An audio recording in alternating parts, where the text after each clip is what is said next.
Luoman puutuoteosakeyhtiön hirsimökit valmistetaan teollisesti Ylistaron tehtaassa. Raaka-aineena käytetään kuivattua tiheäsyistä havupuuta. Hirsimökin kokoaminen kannattaa antaa yrityksen kouluttaman pystytysryhmän tehtäväksi. Omatoiminen kokoaminenkin on mahdollista noudattamalla suunnitelmia, rakennepiirustuksia ja pystytysohjetta. Pystytysohje on ohjeellinen, joten rakennepiirustukset ja toimituksen mukana tulevat ohjeet ovat etusijalla, jos pystytysohje niistä poikkeaa.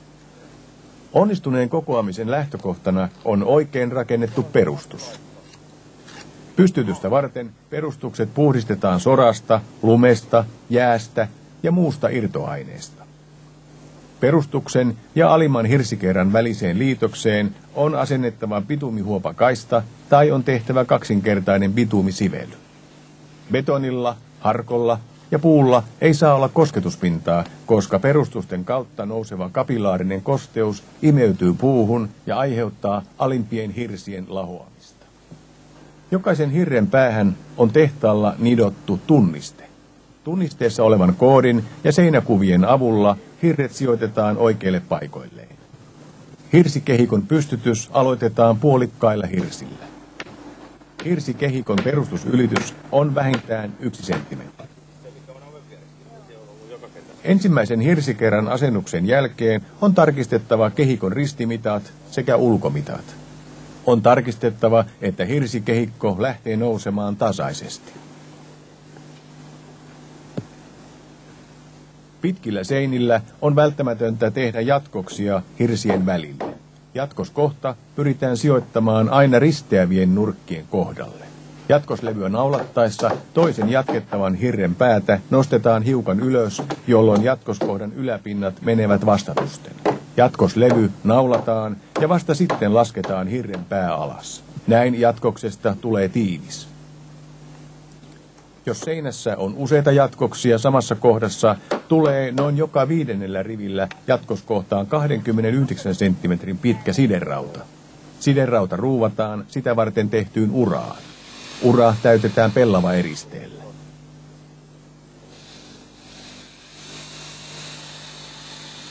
Huolellisesti tehdyt jatkokset eivät heikennä seinärakennetta.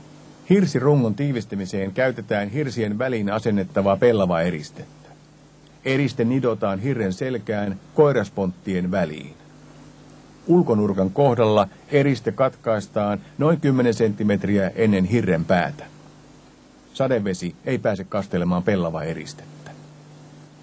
Tappi, sähkö- ja pulttireikien kohdalla pellavaeriste on puhkaistava esimerkiksi harjateräksellä. Hirsikaiteisiin ei asenneta saumaeristettä. Kun muutama hirsikerta on asennettu, kannattaa vielä tarkistaa kehikon ristimitta ja suorakulmaisuus sekä se, että nurkat ovat samassa tasossa.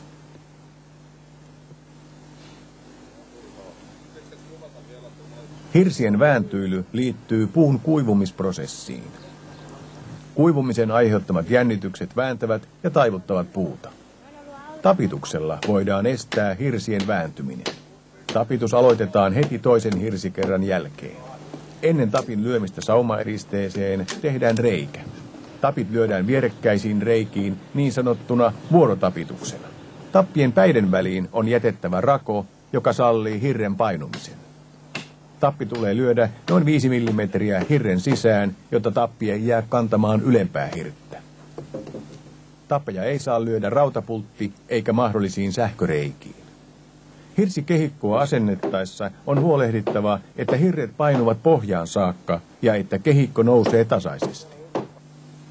Muutaman hirsikerran välein on syytä tarkistaa esimerkiksi nurkkapultilla, että nurkkapulttien reijät ja sähköreijät ovat auki. Korkeita hirsipäätyjä koottaessa päätykolmiot tuetaan rakennusaikaisilla vinotuilla. Päädyt tapitetaan samoin kuin seinät. Päätyjen hirret naulataan päistään 2-4 tuuman naulalla. Naulan kanta lyödään noin 1-2 millimetriä hirren sisälle. Painumattomien kantavien rakenteiden ja hirsikehikon väliin asennetaan kierrejalka, jonka avulla estetään hirsikehikon epätasainen painuminen. Tällaisia kohtia ovat muun muassa terassien pilarit ja kantavat tiiliseinät. Hirsikehikon ristinurkat voidaan jäykistää kierretangoilla. Kierretankojen kohdat on merkitty seinäkuviin. Tanko työnnetään yläpäästä reikään. Tangon ala- ja yläpäähän asennetaan aluslevy ja mutteri. Kierretangon ylimääräinen osa taivutetaan ponttien väliin ja hirsirungon laskeuduttua pulttia voidaan kiristää alapäästä.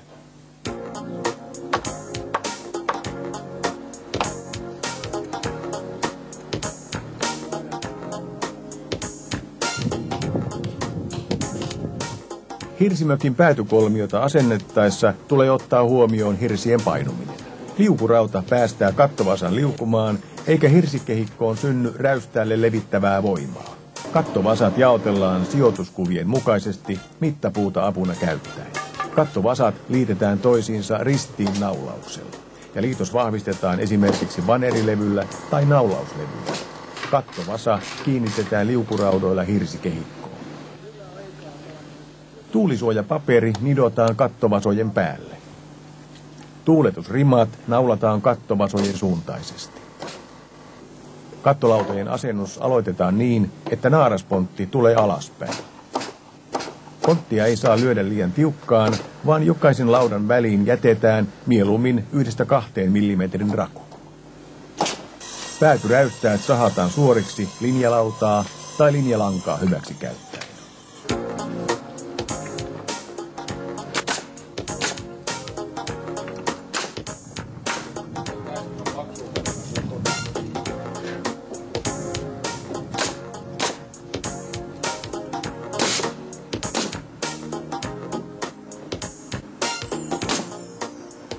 Ikkunat, ovet ja palomuurit ovat painumattomia rakenteita, jotka kiinnitetään hirsiseinään karoilla. Tällöin hirsiseinät niiden ympärillä pääsevät painumaan. Karat asennetaan ikkuna- ja oviaukkojen karauriin. Karat voidaan asentaa rungon pystytyksen yhteydessä tai heti sen jälkeen. Ovi- ja ikkunakarat katkaistaan tehtaalla määrämittaan. Jos ikkuna tai ovi alkaa tai loppuu hirren puoliväliin, on tehtaalla sahattu hirteen vain vaakasahaus. Näin ei hirsi katkea pystytyksen yhteydessä. Ylimääräinen pala poistetaan vasta työmaalla hirren ollessa paikallaan. Karapuut naulataan vain aukon alimmaiseen hirteen. Karan yläpään ja aukon ylityshirren välille tulee jäädä riittävä painumavara. Ikkunat ja ovet kiinnitetään hirsiaukkojen karalankkuihin. Alakarmin alle tulee asennuskiilat ja suoruus tarkistetaan vesivaalla. Ruuvatessa sivukarmia ikkunakaraan on huomioitava, ettei ruuvi ulotu hirsikehikkoon. Ikkunavuorilistojen asennus aloitetaan ulkovuorilistojen asennuksella.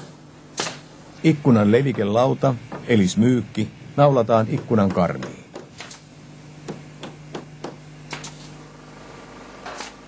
Sivuvuorilaudat kiinnitetään ikkunan karoihin, alapään voi kiinnittää hirteen. Viimeisenä asennetaan niin sanottu hattulauta, joka naulataan koristepaloihin ja ylävuorilautaan. Ikkunat eristetään sisäpuolelta. Ovien ja ikkunoiden päälle jätetään riittävästi painuntavaraa, joka eristetään painumisen sallivalla eristeellä.